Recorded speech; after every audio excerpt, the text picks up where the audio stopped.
¿cómo va? Gracias por venir a la charla. Antes de arrancar me presento un poco yo. Mi nombre es Ariel Rosanigo, soy ingeniero en computación, residido acá en Rafaela. Soy profe de inteligencia artificial y de machine learning acá en la Facu.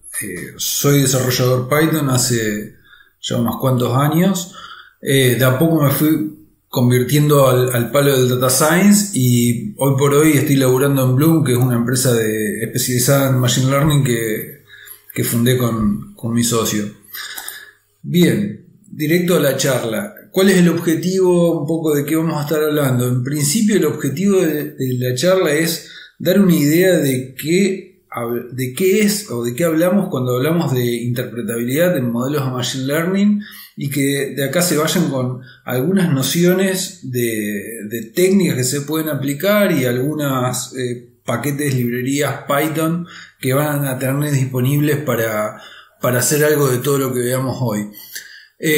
Básicamente la agenda es ver qué es, por qué es importante entender esto, qué modelos interpretables así hay ya por naturaleza, y después empezar a hablar un poco de modelos que son agnósticos, o de métodos, perdón, que son agnósticos a los distintos tipos de modelos de machine learning que tenemos, para tratar de encontrar explicaciones a las predicciones que nos termina haciendo un modelo, y por último llegar a algunas conclusiones. Acá les dejo el link al repo que tiene la charla. En realidad en ese repo lo único que van a encontrar es código de soporte que voy a usar, que está escrito en Python. Es un notebook con todo lo necesario para poder correr y generar los gráficos que vayamos viendo en el correr de la presentación. Entonces, antes de arrancar, voy a hacer un pequeño disclaimer. Toda la charla está basada en este libro de Christophe Molnar. Está muy copado el libro. Si les copa el tema, entren, búsquenlo. Al final de la charla dejo todos los links necesarios, con lo cual cuando se hagan con la presentación van a poder entrar y mirar los links. Vayan a verlo, es gratuito, está en la web, es súper entendible, es bastante claro, tiene ejemplos, es bastante bueno. Yo voy a tratar de hacer un mini resumen de ese libro en 25 minutos, de los cuales me quedan 23. Así que vamos directo a empezar a hablar de lo que venimos a hablar. Bien. Arrancamos primero tratando de contar qué es interpretabilidad, qué entendemos por interpretabilidad. Y básicamente lo que estamos tratando de hacer es tratar de entender por qué un modelo me va a dar una predicción, ¿sí? ¿Qué es lo que hace que el modelo dé la predicción que está dando? ¿Sí? Tenemos modelos de machine learning que supuestamente los vamos a usar para resolver algún tipo de problema. Ese modelo me va a dar una predicción en base a una serie de variables predictoras. Bueno, ¿qué relación encontró en esas variables predictoras que motivan que esa sea la predicción, la estimación? ¿Sí? O sea, básicamente lo que vamos a tratar de encontrar es, como dice ahí en el slide, una explicación a preguntas tales como: che, ¿por qué el modelo me rechazó el pedido de préstamo que yo hice? ¿O por qué el modelo sugiere que una oferta salarial sea de 10 pesos? ¿Sí? ¿En qué se basa para decir eso?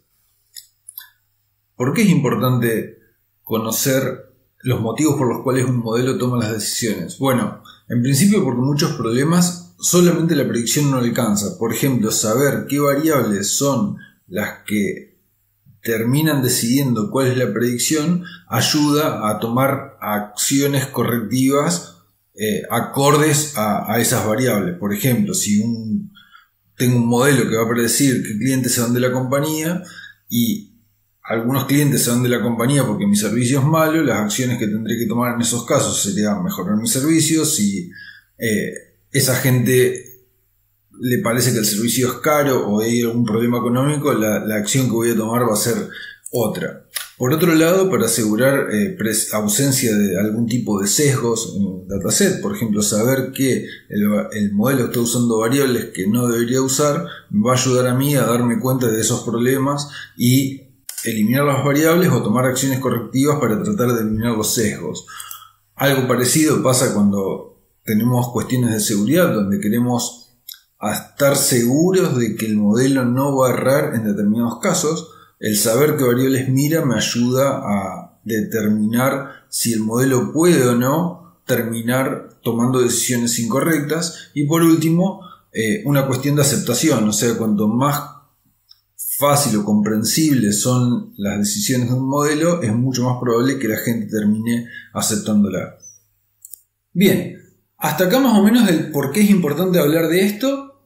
Ahora lo que vamos a hacer es, vamos a empezar a ver las distintas técnicas que vamos a tener o de qué forma podemos crear estas interpretaciones, pero antes les quería introducir brevemente un dataset que vamos a estar usando, un dataset de ejemplo que vamos a usar, donde básicamente es un dataset de una compañía que se dedica a alquilar bicicletas y donde cada uno de los registros de este dataset van a ser los alquileres a nivel hora para los años 2011 y 2012 de esta empresa. O sea, cada fila del dataset va a decirme a qué hora del día, qué día, en qué año, si ese día era feriado o no, qué día de la semana era, qué temperatura había, qué humedad había en esa hora, cuál era la velocidad del viento y por último va a decir también la cantidad de alquileres que hubo en esa hora en particular. Básicamente esa cantidad de alquileres que hubo en esa hora en particular va a ser nuestro target o la variable que vamos a tratar de predecir, y el resto de las columnas que ahí están listadas son las variables que vamos a usar como variables predictoras para tratar de predecir y a la vez de entender las decisiones del modelo. Bien, con todo esto explicado, llegamos a la parte donde vamos a empezar a hablar de modelos. Queremos explicaciones de los motivos por los cuales los modelos toman decisiones. Lo más fácil es agarrar modelos que sean fácilmente interpretables. Hay modelos que son interpretables por naturaleza, como por ejemplo la regresión lineal. En la regresión lineal podemos saber si las variables se relacionan directa o inversamente con el target solamente por saber el signo que tienen asignado los pesos de esa regresión lineal, esos pesos que se aprenden.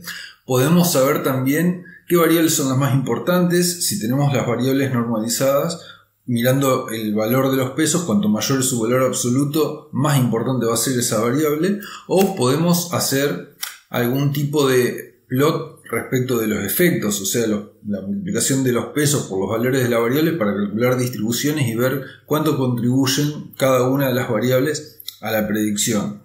Por otro lado, también tenemos a los árboles de decisión como un modelo fácilmente interpretable. Los árboles de decisión se pueden leer como una serie de condiciones booleanas concatenadas con AND para llegar a los valores de la predicción, como por ejemplo, si tenemos un caso donde la hora en que se produjo el alquiler fue después de las 6 de la mañana, la temperatura estaba por encima, o por debajo, perdón, de 0,50 y fue en 2011, la predicción va a ser 129. Como se puede ver, es muy simple de entender cómo funciona un árbol de decisión, incluso por gente no técnica. En Python tenemos una librería que se llama D3Vis que me permite hacer este tipo de visualizaciones, así también como cómo se van distribuyendo los datos de entrenamiento entre los distintos nodos de decisión, o cuáles son las variables más importantes para un determinado caso, o cómo se va distribuyendo el target en los distintos nodos hoja del árbol, ¿sí? Con lo cual, con esto acá tenemos dos modelos interpretables que nos pueden llegar a servir como punto de partida para empezar a hacer explicaciones. Bien, entonces ahora llegamos a, ¿qué podemos hacer si queremos usar un modelo que no sea interpretable en su naturaleza?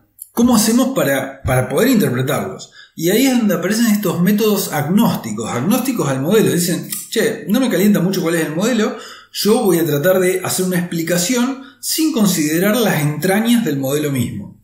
Entonces, ¿qué ventajas tienen estos métodos? Que son independientes del modelo. O sea que voy a poder entrenar cualquier tipo de modelo, por ejemplo una red neuronal si quisiera, y voy a poder encontrar una explicación, que las explicaciones que yo cree van a ser reusables, porque básicamente esas explicaciones se van a hacer por encima de los modelos, con lo cual esas explicaciones las voy a poder reusar, y por otro lado me van a permitir tener una buena performance de predicción, porque en realidad yo las predicciones a quien las necesite se las voy a dar por medio de un modelo de caja negra no interpretable, pero voy a usar este otro método para tratar de encontrar una explicación.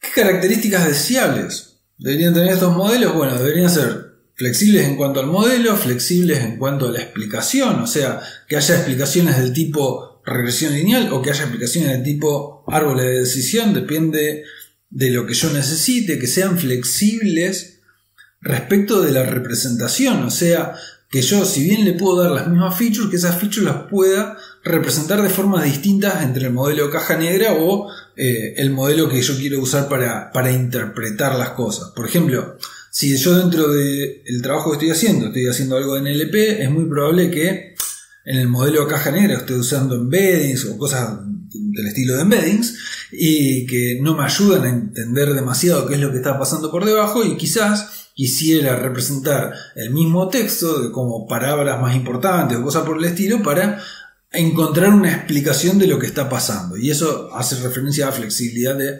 representación. Y por último voy a decir que estos métodos agnósticos, vamos a tener métodos agnósticos globales, o sea, métodos agnósticos que tratan de explicar el comportamiento del modelo como un todo, mientras que también vamos a tener métodos locales que van a servir para explicar una predicción particular. Vamos a ir directamente a los métodos globales. Dentro de los métodos globales, uno de los que tenemos es Partial Dependence Plot.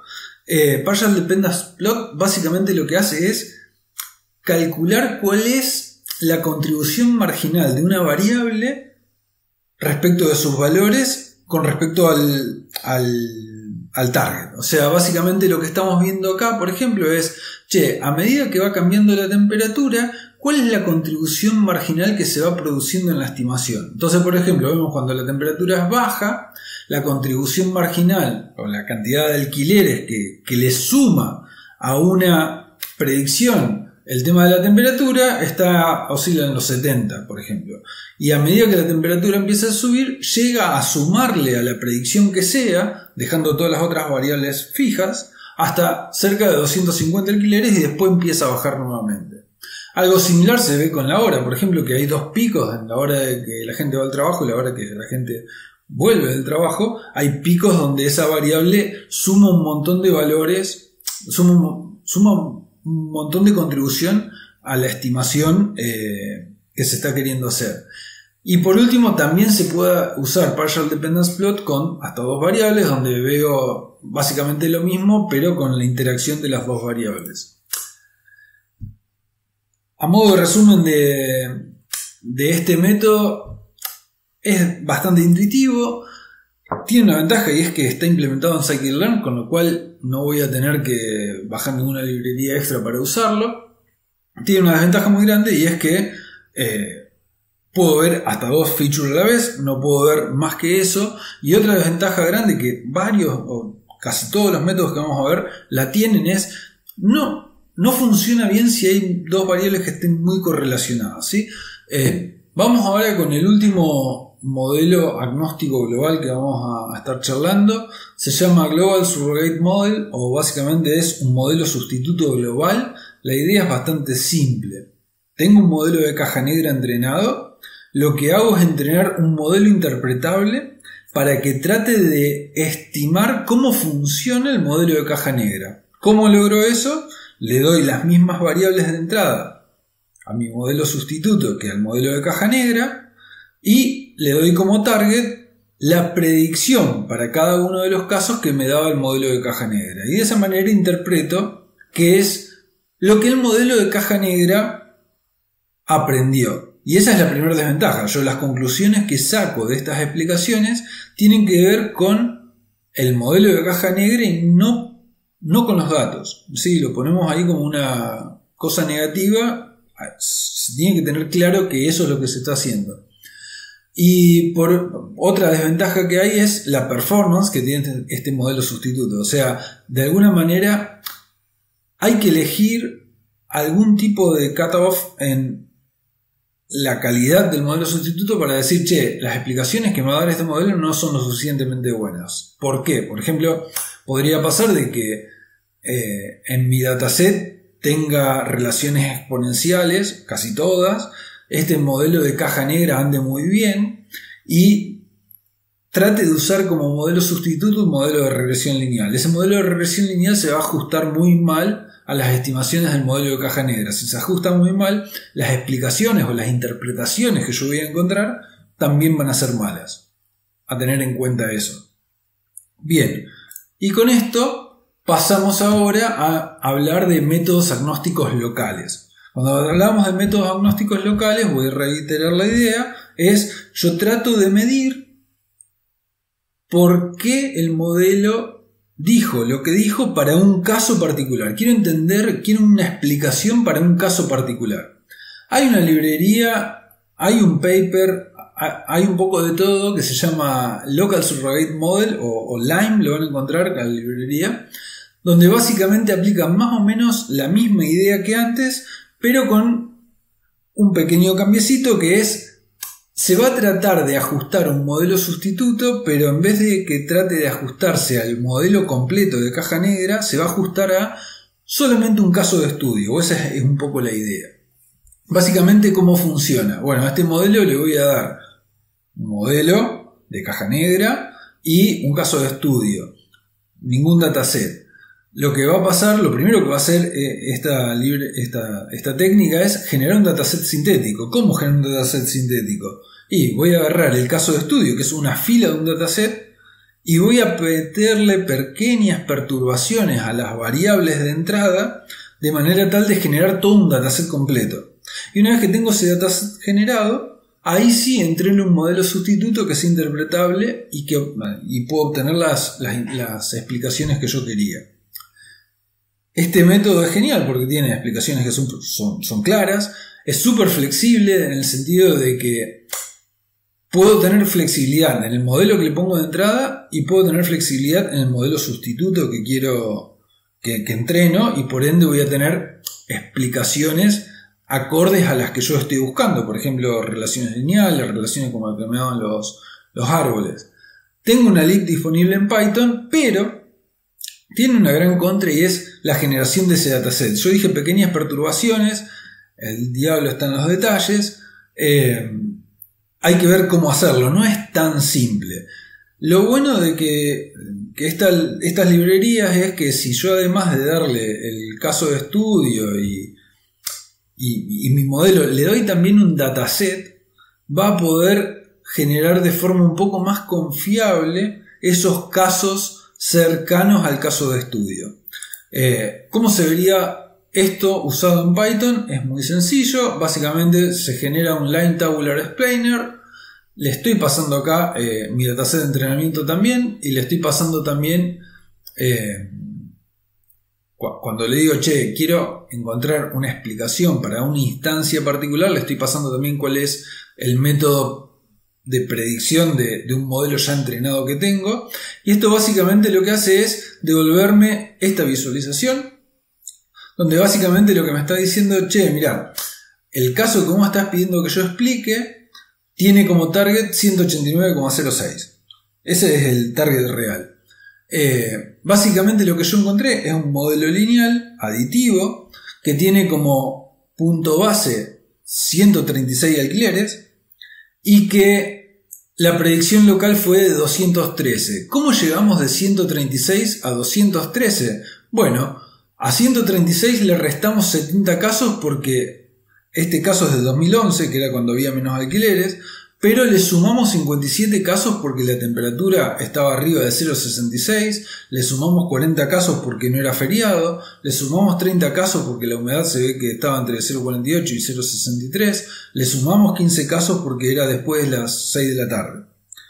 Toda esta explicación la obtenemos con estas líneas de código, bastante sencillo si se quiere de entender. Otro método agnóstico que vamos a ver tiene que ver con los valores de Shapley. Los valores de Shapley lo que tratan de hacer es medir cuál fue la contribución marginal de cada participante en un juego cooperativo. Esto es, se tiene un juego cooperativo, varios participantes participan, se obtiene una recompensa, cómo se la divide de manera equitativa entre cada uno de los participantes. Ustedes dirán, bueno, ¿y esto qué tiene que ver con lo que veníamos hablando, que era Machine Learning y variables? Bueno, podemos pensar el problema de Machine Learning como tenemos una predicción que vendría a ser una recompensa de un juego cooperativo donde cada una de las variables intervienen. La teoría de cómo calcular estos valores de Shapley para un juego cooperativo está bastante probada y se puede reusar para esto que queremos hacer. Dejo acá un par de slides con una intuición porque no llegamos con el tiempo.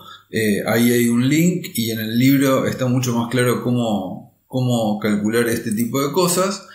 Este método tiene como ventaja la solidez teórica que mencionaba recién, una atribución justa para cada uno de los participantes, pero tiene una desventaja que es el tiempo que demanda hacer todos los cálculos para calcular justamente estos valores. Por suerte tenemos una librería y salió un paper que ideó dos formas nuevas de calcular estos valores de Shapley que hacen que sea posible calcular este valor para problemas reales. En Python está el lib, que está bastante piola, que se llama Shapley, igual que el paper, y que me permite, creando un explainer, básicamente obtener los valores de Shapley para cada uno de los casos. O sea, cada uno de los casos serían como distintas instancias de juegos, y en cada uno de los casos voy a tener tantos valores de Shapley como features tenga mi dataset, que vendrían a ser los participantes de ese juego. A partir de esos valores de Shapley, ya la librería trae incorporados un montón de gráficos que se pueden derivar de ese cálculo de los valores de Shapley. Por ejemplo, el que se ve ahora en la pantalla es un feature importance basado en los valores de Shapley que estamos calculando. Este es un gráfico bastante simple. Acá le pusimos plot type bar, pero si no ponemos plot type bar, básicamente lo que vamos a estar viendo es un gráfico como esto, que me da muchísima más información que el anterior. Básicamente lo que me está diciendo acá es, por un lado, cuál es la feature más importante, la que está primera, y cómo va decreciendo esa importancia. Por otro lado, veo para cada una de las features cuál fue el valor de Shapley para cada uno de los casos, y eso lo veo cada uno de los puntitos según la posición del eje X. Y por otro lado veo en colores qué tan alto o bajo era el valor de la variable para ese caso. Entonces, por ejemplo, un puntito azul puesto por acá significa una contribución fuerte, negativa, a la predicción media, con valores bajos de la feature, mientras que un puntito por acá, pero rojo, sería una contribución grande, negativa, pero para un valor alto de la feature. ¿Qué vemos? Por ejemplo, cosas notables que se ven acá. Por ejemplo, la temperatura. A valores bajos de temperatura, esta variable hace mucha fuerza para que la cantidad de alquileres baje del promedio. Mientras que a valores altos de temperatura, esta variable hace fuerza para que la cantidad de alquileres suba del promedio. Lo contrario pasa con la humedad. O sea, si hay mucha humedad, pintado rojo, la contribución es negativa, fuerte y negativa. Al contrario, cuando la humedad es baja, celeste, la contribución empieza a ser quizás positiva.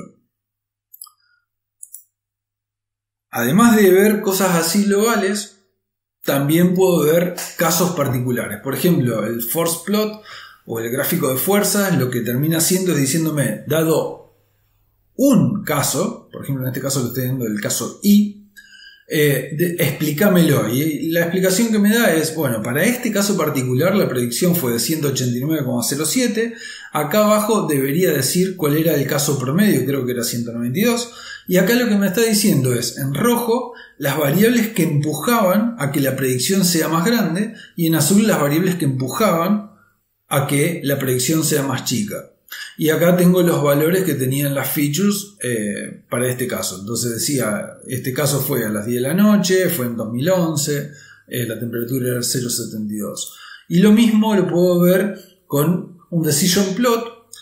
Veo lo mismo, es un poquito más recomendable para cuando tengo un montón de features, entonces es como más claro. Básicamente tengo en esta línea vertical cuál es la predicción promedio, y lo que empiezo a ver con esta línea que va oscilando es cómo esa predicción se va moviendo de ese promedio. Entonces, por ejemplo, acá venía bastante pegado al promedio, pero acá da un salto bastante positivo con la humedad baja, pero después cuando ve que el año es 2011 da un salto negativo, y cuando ve que la hora eran las 10 de la noche, esto fue también negativo, pero como vio que la temperatura era alta, se acercó bastante a la predicción promedio.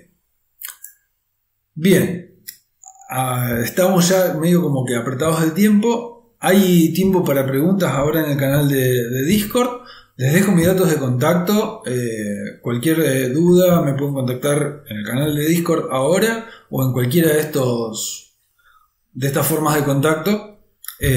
Nada, gracias por quedarse hasta ahora y nos vemos en el canal de Discord. Les dejo en la última slide toda la serie de links que necesitan para poder reproducir estas cosas. Adiós.